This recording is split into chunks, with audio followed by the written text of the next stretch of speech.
ሰላም ሎርና እባላለሁ ከዋሽንግተን። ይሄ የኔ ታሪክ ነው። ላይክ እና ሰብስክራይብ ማድረግ እንዳትረሱ። ያደግኩት በጣም በብቸኝነት ነው።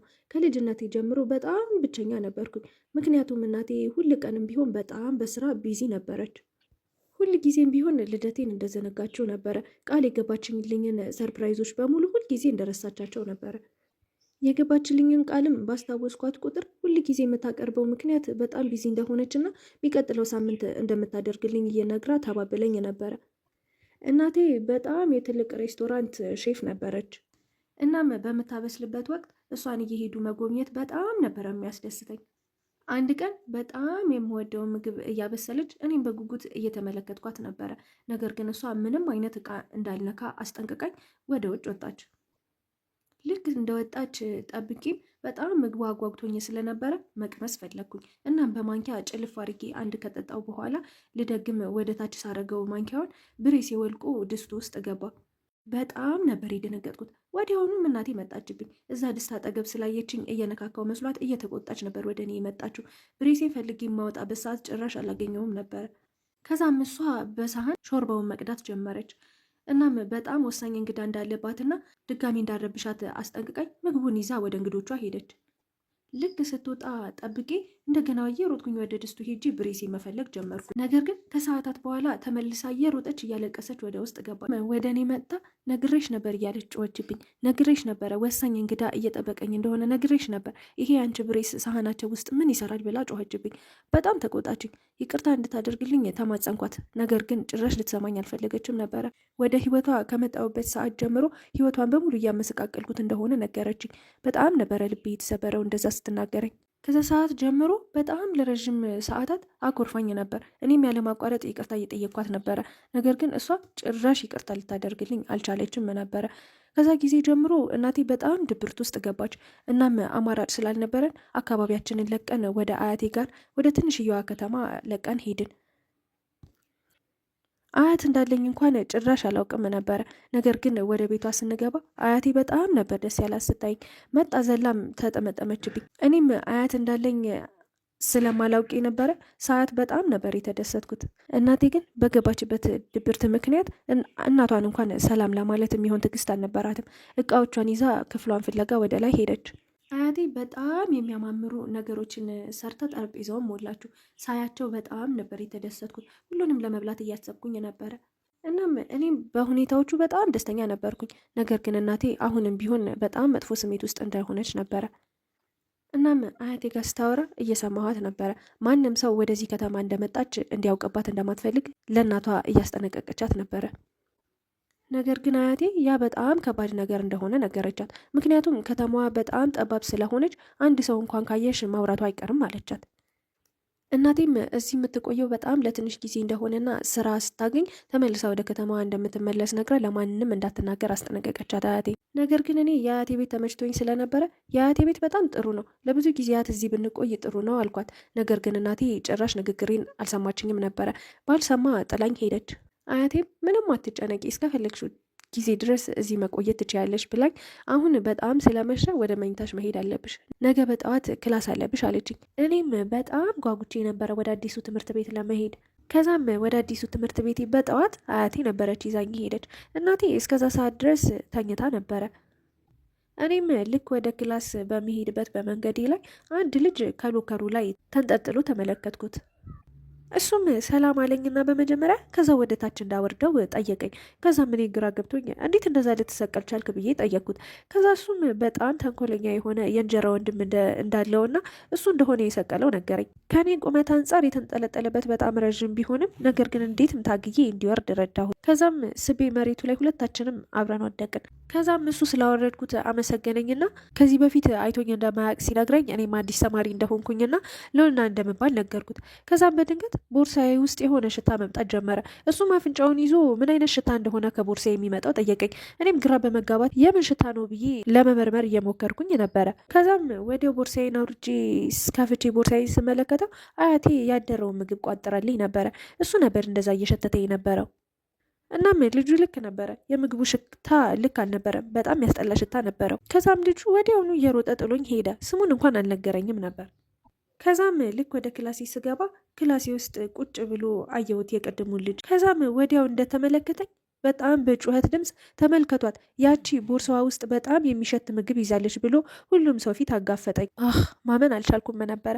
እኔ ነበርኩኝ ረድቼ ከዛ ሎከር ላይ እንዲወርድ የረዳሁት። እሱ ግን በሙሉ ክላሱ ፊት አዋረደኝ። ሙሉ የክላሱ ተማሪ ወደ ወንበሬ እስከቀመጥ ድረስ አፍንጫቸውን ይዘው ነበር እያዩኝ የነበረው። መቀመጫው ከኔ መቀመጫ ፊት ለፊት ላይ ስለነበረ አንተ ደደብ ምንድን ነው እያደረግከው? እንዴት እንደረዳው አታስታውስም አልኩት በንዴት። ከዛም እሱ በጣም ልክ ነሽ፣ አውቃለሁ ያደረኩት ነገር ልክ እንዳልሆነ፣ ነገር ግን በጣም ለረዥም ጊዜ የኔን ቦታ የሆነ ሰው መጥቶ እስኪወስድ ድረስ እየጠበኩ ነበር አለኝ። ከዛ እኔም ግራ ገብቶኝ ምን እያወራህ ነው አንተ ምናምን ስለው ሁልጊዜም ቢሆን በተማሪዎች የምገፋው እኔ ነኝ አለኝ። ሁልጊዜ በተማሪዎች ጥቃት የሚደርስብኝ እኔ ብቻ ነኝ። አሁን ደግሞ ነገሩን ወደ አንቺ አዞርኩት ማለት ነው አለኝ። ሌላ የሚጠቃ ምስኪን ልጅ ስፈልግ ነበር፣ አሁን አንቺን አደረግኩሽ ማለት ነው አለኝ መልሶ። እናም እኔም ግራ ገብቶኝ ምን ማለት እንደሆነ ስጠይቀው አይ ታዩ አንቺ በጣም ጠንካራ ስለሆንሽ ነገሩን ዲዘርቭ ማድረግ ትችያለሽ አለኝ። በጣም ነበር የተናደድኩበት። ከዛም ልክ ወደ ቤቴ ስመጣ የተፈጠረው ነገር በሙሉ ለአያቴ ነገርኳትና ድጋሚ እንደዚያ ያለ ምሳ እንዳትቋጥርልኝ ነገርኳት። አያቴም በጣም ይቅርታ አድርጊልኝ ልጄ፣ እና አሁን ወደ ሱፐር ማርኬት ሄደን ለምሳ የሚሆን ነገር ገዝተን እንምጣ አለችኝ። ነገር ግን እናቴ በሀሳቡ ደስተኛ አልሆነችም። በጭራሽ ወዴትም አትሄድም ብላ ተቆጣች። ነገር ግን እኔ መሄድ ፈልጌ ስለነበረ በጭራሽ አይሆንም ከአያቴ ጋር አብሬ ሄዳለሁ አልኳት። ከዛም አያቴ ብትወጣ ምንም ችግር የለውም፣ ማንም ስለማያውቃት ምንም አይነት ችግር ይዛብሽ አትመጣም አለቻት። ከዛም በመጨረሻ እናቴ ተስማማችና እኔና አያቴ ተያይዘን ወደ ሱፐር ማርኬት ሄድን። ከዛ ግን በድንገት ያን ልጅ ከሆነ ሰውዬ ጋር አብሮ ሱፐር ማርኬቱ ሲመጣ ተመለከትኩት። በእርግጥ ሰውየው መቼም አባቱ ነው ሊሆን የሚችለው። ከዛም ለአያቴ እጄን ወደ ልጁ እየጠቆሙ ያ ነው ተመልከች አያቴ፣ ክላስ ውስጥ በሙሉ ተማሪዎች ያሳቀብኝ ልጅ ያ ነው እያልኩኝ ያሳየኋል። ከዛም ወዲያው የልጁ አባት ተመለከተንና ወደ አያቴ መጦ ሰላምታ ቀረበላት። ከዛም በጣም ካያት እንደቆየና ምን ሆና እንደሆነ ጠየቃት። ከዛም አያቴ ደህና ነኝ፣ ልጅህ ግን በጣም አድጓል ብላ መለሰችለት። ከዛም ቀጥሎ ይቺ ቆንጅዬ ልጅ ማነች አብራሽ ያለችው ብሎ ጠየቃት። ከዛም አያቴ ለሰውየው ለምን እንደሆነ አላቅም የሰራተኛ ልጅ ናት ብላ አስተዋወቀችኝ። እኔም በጣም ደንግጬ አይ በጭራሽ አይደለውም አያቴ ብዬ መለስኩላት። አያቴ ስላዳመጠኝ ሰውየው አያቴ የልጅሽ ልጅ ናት ብሎ ጠየቃት። ከዛም አያቴ በሰዓቱ ምንም ብላ መመለስ ማስተባበል ስለማትችል አመነች። አዎ የልጅ ልጅ ናት ብላ አስተዋወቀችኝ። ከዛ ግን በድንገት ሰውየው በጣም ስሜታዊ ሆነና ተንበርክኮ አቀፈኝ። ከዛም በጣም ግራ ተጋብቼ ለምን እንደዛ እንዳደረገ ስላላወቅኩኝ አያቴን ምን እያደረገ ነው ይሄ ሰውዬ ብዬ ጠየቅኳት። ከዛም አያቴ እየተንተባተበች አሁን ባልነግርሽ በዚህ ሁኔታ ደስ ይለኝ ነበረ፣ ግን ምን ማድረግ እችላለሁ፣ በቃ አሁን ተዋወቂው እሱ አባትሽ ነው ብላ አሳየችኝ። ሁለታችንም በጣም ነበር የደነገጥ ነው። ነገር ግን እኔ በጣም ግራ ስለገባኝ ለአያቴ እናቴ ግን እኮ አባቴ እንደሞተ ነበር የነገረችኝ አልኳት። ከዛም ሰውየውን በጣም ግራ ገብቶት አይ በጭራሽ እኔ በህይወት አለው አሁንም፣ ተመልከች ይሄ ደግሞ መንትያ ወንድምሽ ነው አለ። እኔና ልጁ በጣም ነበር የደነገጥ ነው። እየተፋጠጥን ነበር ለረዥም ሰዓት። ከዛም ያን በጣም ግራ የሚያጋባ ነገር አያቴ ወደ ቤት እየተመለስን እያለ ሁሉንም ነገር አብራርታ ነገረች። እናም እናቴ ሁለታችንን እርጉዝ በነበረችበት ሰዓት የ12ኛ ክፍል ተማሪ ነበረች። እናም ከተወለድን በኋላ እናቴ ህልሟ መኖር ስለነበረባት እኔን እንደወሰደችና አባትየው ደግሞ ወንድ ልጁን እንደወሰደ ነገረችኝ አያቴ። ግን እኔ በጣም እንደተሰማኝ ለአያቴ እየነገርኳት ነበረ። እድሜ ዘመኔን በጣም በብቸኝነት ነው የኖርኩት። እናቴ ሁልጊዜም ቢሆን በጣም ቢዚ ነበረች። እናም አንድ የሚያጫውተኝ ልጅ እንኳን እንዳለ አላውቅም ነበር አልኳት። አያቴም አይዞሽ ከዚህ በኋላ በጣም ብዙ ጊዜ ያላችሁ ከወንድምሽ ጋር የምትጫወቱበት አለችኝ። ልክ ወደ ቤት ስንገባ እናቴ በጣም ደስ በሚል መንፈስ እየጠበቀችን ነበረ። ስታየን በጣም በደስታ ተሞልታ ነበር። እናም ስራ እንዳገኘች እየጮኸች ነገረችን። እኔ ግን ያንን ጭራሽ ልሰማት አልፈለግኩም ነበረ። ስለነጠቀችኝ ልጅነት ነበር እየጮኩ ስናገራት የነበረው። አባት እንዳለኝ ለምን እንዳልነገረችኝና ዛሬ በድንገት እንደ ማንኛውም ሰው መንገድ ላይ እንዳገኘሁት ነገርኳት። ጭራሽ መንተኛ ወንድምም እንዳለኝ አላወኩም አልነገርሽኝም ነበር ብዬ ጮኩባት። ከዛ እሷም በጣም በመናደድ ተናግሬ ነበር ወደዚህ መምጣት ያልፈለግኩበት ምክንያት ይሄ ነው አለች ማለት። ከዛም አያቴ መቼም አንድ ቀንም ቢሆን ይሄ ሚስጥር መውጣቱ አይቀርም ነበረ፣ ይሄ ቀን ዛሬ ስለሆነ እንጂ ሚስጥሩ መታወቁ የማይቀር ነገር ነበር ብላ አስረዳቻት። ሚስጥሮችን ለዘላለም ደብቆ መቆየት ጭራሽ የማይቻል ነገር ነው አለቻት። ከዛም ልታስረዳኝ ስትሞክር ጭራሽ እንደማልሰማትና ለአመታት ስትዋሸኝ እንደነበረ ነግሬ ጥያት ሄድኩኝ። በሚቀጥለው ቀን በጠዋት ከእንቅልፌ ስነሳ አባቴንና መንትያ ወንድሜን ከእናቴ ጋር ኩሽና ውስጥ ቆሞ ሲያወሩ አየኋቸው። እናም አባቴ በጣም በመገረም እንዴት ወደዚህ ከተማ ስትመጪ አልነገርሽኝም እያላት ነበር። እሷም ያኔ ስንለያይ እኮ ድጋሚ እንደማንገናኝ ነግሬህ ነበር ብላ መለሰችለት። ከዛም አባትየው ቀጠል አድርጎ በመገረም እኔንስ ማየት አትፈልጊ፣ ወንድ ልጅሽን ማየት አትፈልጊም አላት። እናቴም በጣም ባዘነ አይን ወደ ወንድሜ መመልከት ጀመረች። ብራድ በጣም ግራም በመጋባት በጣም ጥሩ አሁን እናት አለኝ ማለት ነው ብሎ ጠየቀ። እኔም ልክ እንደሱ ግራ ገብቶኝ ስለነበረ እኔም አባት አግኝቻለሁ አልኩት። እናቴና አባቴ ኩሽና ውስጥ ሆኖ በጣም እየተጨቃጨቁ ነበር። እኔ ደግሞ ወንድሜን ይዤ እናቴ ያሳለፈቻቸውን ነገሮች እያሳየሁት ነበረ። እሱም በጣም ተገርሟል። እናት ስላለው በጣም ከሚገባው በላይ ደስ ብሎታል። አሁን እህት አለኝ አያትም አለኝ እያለ በጣም በመገረም እያወራኝ ነበረ። እናም አባታችን እንጀራ እናት ካገባ በኋላ በጣም ህይወቱ ምስቅልቅል ብሎበት እንደነበረ እያስረዳኝ ነበር። እሷ የምር በጣም ጨካኝ ሴት እንደነበረች ነበር የነገረኝ። እናም እኔ ከዚህ በኋላ እንዳይጨነቅና እኔ እንዳለሁት ነገርኩት። እናም ብራድም ትምህርት ቤት ውስጥ ባደረገው ነገር አፍሮ በጣም ይቅርታ እንዳደርግለት ጠየቀኝ። እኔ ምንም ችግር እንደሌለው ነግሬው እቅፍ አደረግኩት። እናም ቤተሰቦቻችን በጣም ባሰሩት ስራ አፍረው ይቅርታ እንድናደርግላቸው ጠየቁን። እኛ ግን አውቀን ከፊታቸው ለእነሱ ይቅርታ ለማድረግ ጊዜ እንደሚያስፈልገን ነገር ናቸው። እኛ ግን ይህን ያደረግነው ጊዜ እንዲሰጡን ለማድረግ ስላሰብን ነበር። እናም ያን ስናደርግ እናቴ በከተማ ውስጥ ትንሽ ለመቆየት ተስማማችልን። እናም ከቀናት በኋላ እኔና ብራድ ወይንም ወንድሜ በጣም መቀራረብ ጀመርን። ሁል ቀን በየቀኑ ወደ ቤታችን ይመጣል። አያቴም በጣም ነበር በነገሩ ደስተኛ የሆነችው። ከብራድ ጋር ረጅም ሰዓታትን ነበር የምታሳልፈው። እናም እናቴም ብትሆን ከእሱ ጋር አሪፍ ጊዜያቶችን እያሳለፈች ነበር። የሆነ ሰዓት ላይ እናቴ የሆነ ቦትል መክፈት በጣም ከብዷት እየታገለች ወዲያውኑ ብራድ መጦ በቀላሉ ክፍት አድርጎ ሰጣት። በጣም ጠንካራ ልጅ በመሆኑ በጣም ደስ ብሏት ግንባሩን ሳመችው። በማድረጓ እሱ በጣም ነበር የተደሰተው።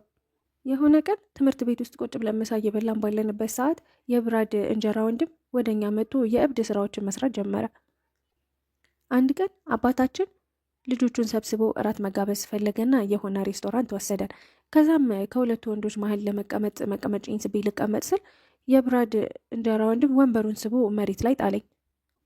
አባቴ ሊቆጣው ሞከረ ባደረገው ነገር ግን ልጁ ጭራሽ ጥፋተኝነት የሚሰማው አይነት ልጅም አልነበረም። ከዛም እኔም በተራይ ልክ ተነስቶ ወደ መታጠቢያ ቤት ሲሄድ መቀመጫው ላይ ካቻፕ ደፍቺ እየጠበኩት ነበረ። ብራድ አይቶኛል፣ ነገር ግን ሊያስቆመኝ አልፈለገም ነበር። አብሮኝ እየተዝናና ነበረ። መጦ ከተቀመጠ በኋላ እኛ ሳቃችንን መቆጣጠር አልቻልንም ነበር። ለምን እንደምንስቅ ደጋግሞ እየጠየቀን ነበረ፣ ነገር ግን ምንም አልመለስንለትም። እናም ልክ ሲቆም ካቻፑ ሙሉ ለሙሉ ሱሪውን ለቅልቆት ነበረ። የሆነ ቀን በትምህርት ቤት ውስጥ ምሳ ሰዓት ደርሶ ምሳዬን ይዤ ሲሄድ ብራድንና ያን ስርዓት የሌለው ወንድሙን እና ጓደኛውን አብረው ቁጭ ብለው አየኋቸው። እኔም አብረው ቁጭ ብለው ሳያቸው በጣም ስለተናደድኩኝ ብራድ ላይ መጮህ ጀመርኩኝ። አብዳሃል እንዲ አንተ ብራድ፣ ሌላ መቀመጫ ፈልገን እና ከኔ ጋር እንቀመጥ አብረን ምናምን ብዬ ነገርኩት። ከዛም ያ ባለ ቢጫ ጸጉር ልጅ በጭራሽ ብራድ ከዚህ በኋላ ከአንቺ ጋር አይመጣም፣ የራስሽን መቀመጫ ፈልገሽ መቀመጥ ትችያለሽ አለኝ። ምን እየተፈጠረ እንደነበር ማወቅ አልቻልኩም። ብራድም ያን ሲናገር ዝም ብሎ ነበር ያየው። በጣም ነበር ግራ የተጋባሁት። ከዛም በሚቀጥለው ክላስ እረፍት ላይ ብራድን አግኝቼ ለብቻው አናገርኩት። ምን እየተፈጠረ እንደነበረ እንዲያስረዳኝ ጠየቁት። እናም ብራድ ከእንጀራ እናቱ ጋር ጥሩ ግንኙነት ስለሌለው ለዩኒቨርሲቲ ስኮላር ካላገኘ በጭራሽ ከፍላ እንደማታስገባው ነግራኛለች አለኝ። የግድ እንድትከፍልልኝ ልጇን አብሬ አስጠኝቼ ለዩኒቨርሲቲ እንዲያልፍ ማድረግ ይኖርብኛል፣ አሊያ ግን በጭራሽ ወደ ዩኒቨርሲቲ አትልከኝም ብሎ ነገረኝ። እናም የግድ እሱን አብሬ ማስጠናት አለብኝ አለኝ። ከዛ እኔም በጣም ግራ ገብቶኝ እሷ ጋር ምንም ጥሩ ግንኙነት መፍጠር አይጠበቅብም፣ ወደ ዩኒቨርሲቲ ለመግባት አባቴ መቼም በእርግጠኝነት በቂ ብር ይኖረዋል፣ እሱ ሊከፍልልኝ ይችላል አልኩት። እናም እሱ በጣም የሚገርም ነገር ነገረኝ። አባታችን በቢዝነስ ስራው በጣም እንደከሰረ ነገረኝ እና ምንም አይነት ገንዘብን እሱ ሊከፍልልኝ አይችልም አለኝ። እናም ሁሉንም ነገር ማድረግ የምትችለው እንጀራ እናቴ ናት። አንዳንድ ቀን ያገባትም ለገንዘቧ ብሎ ይመስለኛል። እናም በቤት ውስጥ ያሉትን ሁሉንም ነገሮች የምትቆጣጠራቸው እሷ ነች አለኝ።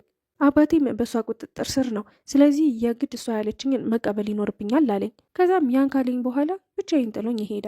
ከዛ ጊዜ በኋላ እንደገና ብቸኝነቴ ወደ እኔ ተመልሶ መጣ።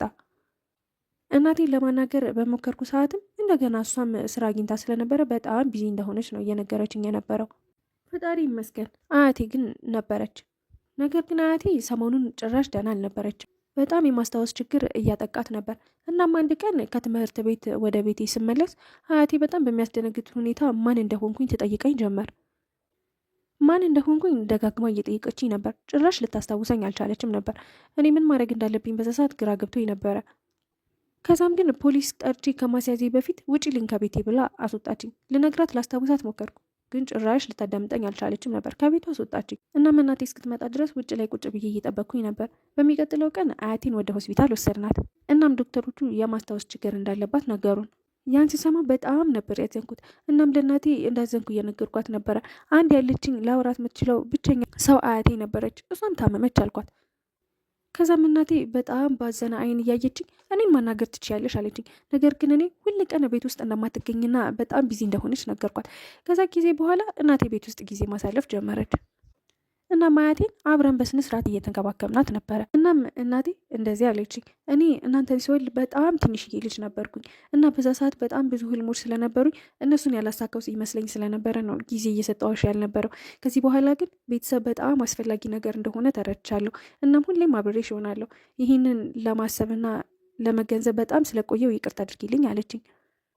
እኔም ያንን ስትናገር በጣም ደስ ስላለኝ እቅፍ አደረኳት ሄጄ። ነገር ግን ከዛ ጊዜ በኋላም ቢሆን ብራድ በጭራሽ አካባቢ ላይ ሊኖር አልቻለም። ጭራሽ እንዳልተፈጠርኩ እረስቶኝ ነበረ። እናም ሀይ ስኩል እስክንመረቅ ድረስ ጭራሽ ቼክ እንደማያደርገኝ ነግሮኝ ስለነበረ በዛ መሰረት ነው እየተጓዘ የነበረው። እናም አንድ ቀን 12ኛ ክፍል እያለን በመንገዴ ላይ ብራድ የሰው መኪና ለመስበር ሲታገል ተመለከትኩት። በጣም ነበር የደነገጥኩት። በጣም እየጮኩኝ ምን እያደረገ እንደሆነ እየጠየኩት ነበር። እሱም እንደማያገባኝና ከዛ አካባቢ እንድጠፋ እየነገረኝ ነበር። ነገር ግን እኔ በጭራሽ ጥየው እንደማልሄድና አሁን እየተጓዘበት ያለበት መንገድ በጭረት እንደሆነ ደጋግሜ እየነገርኩት ነበረ። እናም ይህን ተግባሩን ካላቆመ ወዴትም እንደማልሄድ እየነገርኩት እያለ ያ ባለ ቢጫ ጸጉር የብራድ እንጀራ ወንድም ወደኛ መጣ። እናም ከርቀቱ ነው እየጮኸ እየጠበቅንህ እኮ ነው ብራድ፣ ምን እየሰራ ነው? እቃውን ይዛሃት መጣም እያለው ነበረ። ሳየው ወዲያውኑ ነበር እሱ እንደላከው የገባኝ። ብራድም መኪናውን መክፈት እንዳልቻለ በሚያሳዝን ድምፅ እየነገረው ነበር። ሳየው በጣም ስለተናደድኩኝ አንተ እንደሆንክ መጀመሪያውኑም ገምቼ ነበረ። በጭራሽ ይሄንን እንድታደርጉ አልፈቅድላችሁም፣ ለመምህሩ ሄጄ ይናገራለሁ እያልኳቸው ነበረ። አያገባሽም እያለኝ ነበር። ነገር ግን እኔ በጭራሽ አልሰማሁትም። ወደ ፕሬዚዳንቱ ቢሮ ሄጄ እናገራለሁ ስለው እንዳልሄድ እጄን ጎትቶ ያዘኝ። በጣም እያሳመመኝ ስለነበር እየጮኩኝ ነበረ እንዲለቀኝ። ከዛ ግን በዛ ሰዓት ብራድ በጣም በሚገርም ሁኔታ በኃይለኛ ቡጢ መንገድ ላይ ዘራ። እናም ሁለተኛ እህቴ እንድትነካት አልፈቅድልህም ካለው በኋላ በጣም በሚገርም ሁኔታ መደባደብ ጀመሩ። እኔም ወደ ዳይሬክተሩ ቢሮ እየሮጥኩኝ መሄድ ጀመርኩኝ ልናገር። ከዛም ፕሬዚዳንቱ ከነገርኩት በኋላ ወደ ፖሊስ ደወለ። እናም ያ ባለ ቢጫ ጸጉር ጥፋተኛ ሆኖ ስለተገኘ በፖሊሶች ተወሰደ። እናም ይሄ የመጀመሪያው ጊዜ እንዳልሆነና ከዚህ በፊትም እንደዚህ አይነት ስራ ሰርቶ እንደነበረ ነገሩኝ። እኔም በጣም ተናድጄ ስለነበረ ብራድን ምን እየተፈጠረብህ ነው ግን ብዬ ጠየቁ። ብራድም አሁንም ቢሆን የኮሌጁ ጉዳይ እንደሆነ ነገረኝ። የእንጀራ እናቴ በጣም ሰይጣን ናት። ልጇ የሚለውን ነገር ካልሰራው ሄዶ ይናገራል። እንዳስከፋሁት እንጀራ እናቴ ካወቀች ደግሞ በጭራሽ ወደዛ ዩኒቨርሲቲ ልትልከኝ አትችልም አለኝ። እኔም በጣም ግራ ገብቶኝ ለአባታችን አልነገርከውም ብዬ ስጠይቀው ሞክሬ ነበረ ግን በጭራሽ ሊያምነኝ አልቻለም አለኝ። በጣም ስላሳዘነኝ አቀፍኩት። የሆነ መንገድ እንደምፈልግና ሁሉም ነገር ሰላም እንደሚሆን ነገርኩት። ከዛም ወደ ቤት ከሄድኩኝ በኋላ የተፈጠሩትን ነገሮች በሙሉ ለእናቴ ነገርኳት። ስትሰማ እናቴ በጣም ነበር የተናደደችው። እናም ቀጥ ብለን ወደ አባታችን ቤት ሄድን። እናም እናቴ አባቴን ብራድ ከዚህ በኋላ ከኛ ጋር መኖር ያለበት ብላ ወሰደችበት። አባቴ ቢከፋውም እኛ ግን በጣም ደስተኞች ነበረ። ከቀናት በኋላ የዩኒቨርሲቲ መግቢያ ደብዳቤያችን መጣ። የኔ ሲመጣ በጣም ነበር ደስተኛ የነበርኩት። እናም ፉል ስኮላርሺፕ ነበር ያገኘሁት። በጣም ደስ ብሎኝ ነበር። ብራድም በእኔ በጣም ደስተኛ እንደነበረ እየነገረኝ ነበር። እናም የእሱ ስኮላርሺፕ ግን ተቀባይነት እንዳላገኘ ነገረኝ። ከዛም እናቴ ግን በጣም የሚገርም ነገር አደረገች። አሁን በጣም በቂ የቆጠብኩት ገንዘብ ስላለኝ ለአንተ ስኮላርሺፕ መክፈል የሚያስችል ደረጃ ላይ ነኝ። ስለዚህ ሙሉ ክፍያውን ከፍዬ ወደ ዩኒቨርሲቲ ልካለሁ። ከዚህ በኋላ በምንም ነገር ላይ እንድትጨነቅብኝ አልፈልግም አለችው። እናም በጣም ደስ ብሎን ስለነበረ እያከበርን ባለንበት ሰዓት አያቴ ድንገት ወደኛ መጣች። ከዛም ግን በድንገት አያቴ ሁላችንም አስታወሰችን። እናም ብራድ ቤት ውስጥ ምን እየሰራ እንደነበረ በዛ ሰዓት እየጠየቀችው ነበር። ይህንን ስትሰማ በጣም ነበር የተደሰት ነው። አያቴ ድጋሚ ማስታወስ ጀመረች። እናም በዛ ሰዓት ደስታችን ተመለሰ።